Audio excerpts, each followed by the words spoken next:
Bonjour, ici Vincent Ouellet de Maison, votre enseignant de mathématiques, et aujourd'hui on va faire une vidéo assez bref en fait sur la forme factorisée dans une fonction polynomiale de degré 2. Donc la forme factorisée, elle va comme suit, on va avoir un a, entre parenthèses x moins x1, dans ce cas-ci ça se retrouve à être b et c, là, mon x1, x2, là, mais normalement ce serait x moins x1 fois x moins x2. Mais ce qu'on a besoin de savoir, c'est x moins un premier zéro et x moins un deuxième zéro.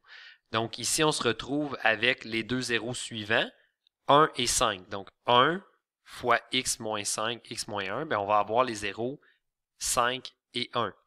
Donc, mon a, lorsqu'il est négatif, par exemple, on va voir juste les zéros ne bougeront pas, mais quand mon a va être négatif, ça va descendre. Comme ça, ma fonction va être à l'envers. Le A, c'est le même A que dans la forme canonique et la forme générale. Donc, si j'avais, par exemple,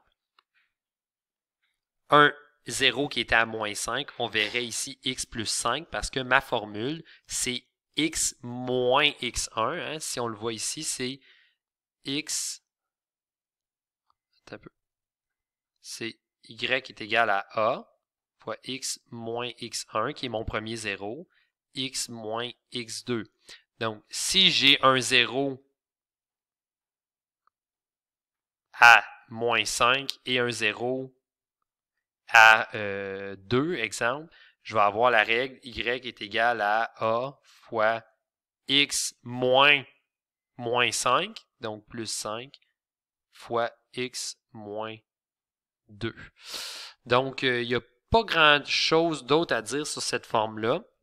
On va faire une deuxième vidéo prochainement qui va montrer comment, en fait, trouver la règle lorsqu'on a les zéros et qu'on va chercher comment faire pour trouver le paramètre A. Merci.